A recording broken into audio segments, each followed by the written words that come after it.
Le terme anglais starseed ou enfant indigo désigne un être, souvent enfant ou jeune adulte, dont l'âme est originaire d'un autre système solaire, voire d'un autre plan vibratoire d'existence.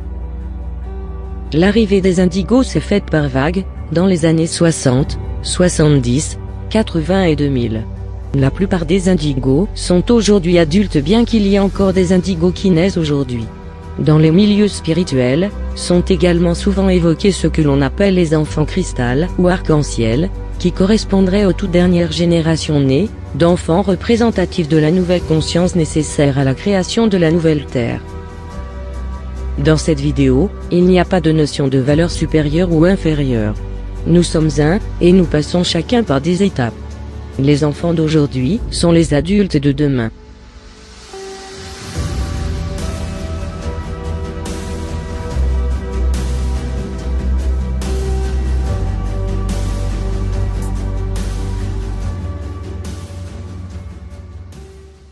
Sur Terre, une guerre millénaire est sur le point de s'achever. Et les starseeds sont aussi là pour participer à cette guerre, en rééquilibrant la balance, face aux gouvernements occultes, qui sont aussi aidés par des entités extraterrestres négatives, appelées les archontes.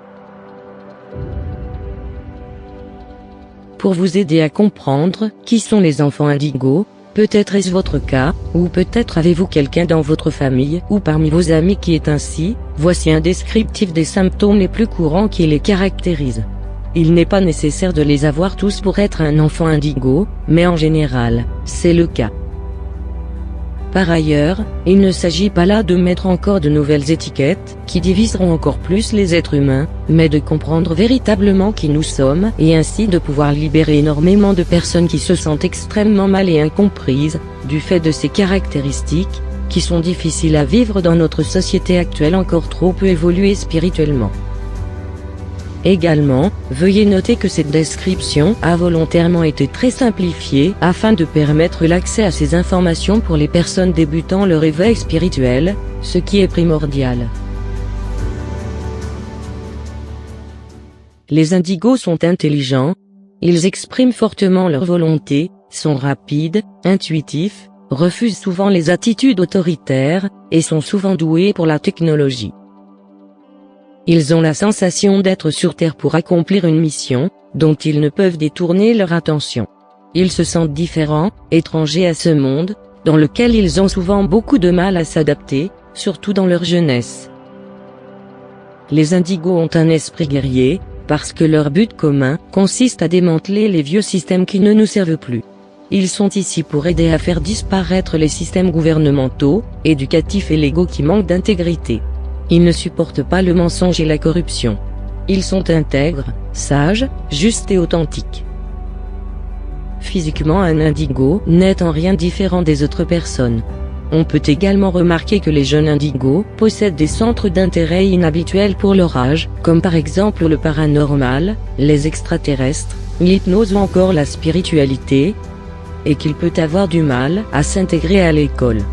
Parfois ils présentent des capacités extrasensorielles telles que la télépathie, précognition, guérison énergétique, et possèdent une grande sensibilité envers le monde vivant. Encore trop d'indigos s'ignorent et souffrent à l'heure actuelle. C'est la raison pour laquelle j'ai souhaité faire cette vidéo, ayant moi-même traversé de grandes crises douloureuses, à ne pas comprendre pourquoi j'avais tous les symptômes, que je vais vous présenter maintenant. Numéro 1, le sentiment d'être un extraterrestre, de ne pas appartenir à ce monde. C'est pour moi le point le plus caractéristique des indigos, se sentir étranger à ce monde, le sentiment de ne pas être à sa place et de venir d'ailleurs, d'être extraterrestre, comme il le dira souvent, sans savoir qu'il y a une grande part de vérité dans ses ressentis.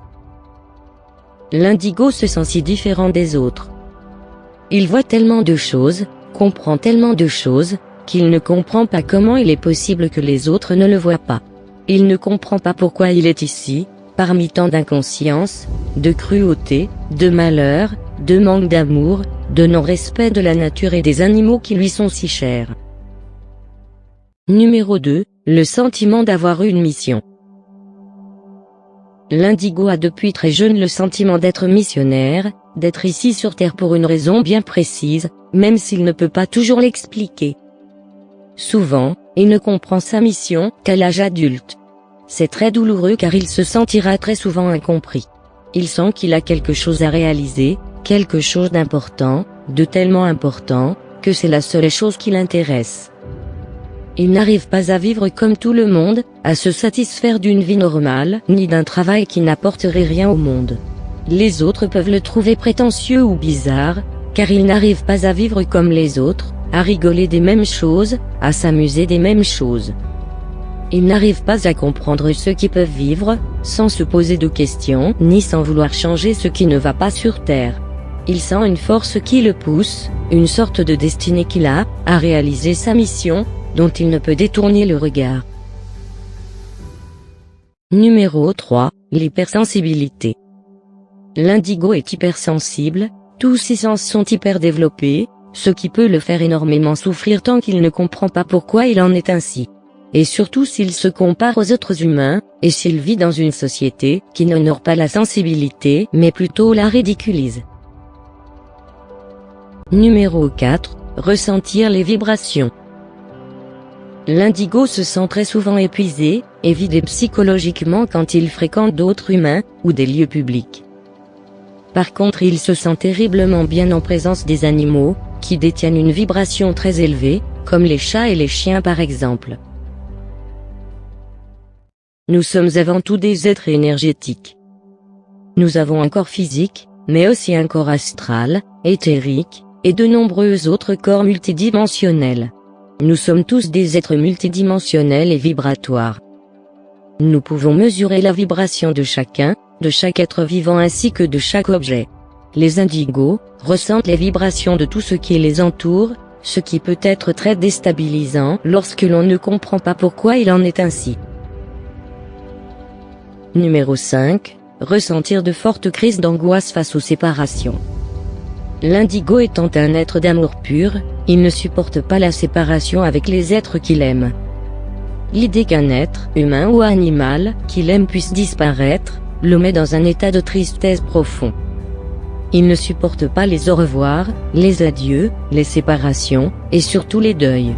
Étant en plus hypersensible, il a beaucoup plus de difficultés à supporter les séparations que la moyenne des humains. En effet, le départ de ces petits anges est toujours douloureux. Mais toutes les âmes sont éternelles, et ce n'est pas pour cela qu'ils n'existent plus. Numéro 6, le besoin de vivre sa vérité intérieure. Malgré l'éducation que l'indigo aura eue, ou tout ce que les autres feront autour de lui, il ressentira toujours le besoin de vivre sa vérité intérieure. L'indigo est un être authentique. Il ne supporte pas les faux semblants, et voit complètement au travers des phénomènes de société, et de mode, qu'il sait parfaitement bien analyser. Il ne veut vivre selon les idéologies de personne, à part les siennes, ses propres valeurs et propres vérités, même si pour cela il faut aller à l'envers des autres. D'ailleurs, pour ces raisons, il sera très souvent considéré comme différent des autres, tant dans ses choix vestimentaires, que de choix de musique à écouter, d'endroits à fréquenter, et que dans son attitude générale face à la vie, qui sera en général atypique, comparée à la moyenne. Il sera souvent même rejeté par son entourage, dont la conscience est encore trop fermée, et vivant encore trop dans l'illusion de l'ego. Dans le nouveau monde que les indigos préparent, nous serons beaucoup plus conscients de nos pensées et de nos sentiments intuitifs. Les indigos appartiennent à un groupe d'âmes, qui apportent une nouvelle énergie sur la planète. Ce sont des pionniers, dont le rôle est de remettre en question les anciennes façons de faire, d'apprendre, d'être en famille, de les éduquer, etc. Leur but est d'ouvrir le chemin pour de nouvelles façons d'être et de faire. Bien sûr, c'est à chacun de se faire sa propre opinion sur ce sujet. Pour certains, ce message va résonner en eux et pour d'autres non, ce qui peut être tout à fait normal. Nous sommes le changement que nous voulons voir dans le monde. Mais gardez à l'esprit que la réalité est bien plus étrange que la fiction.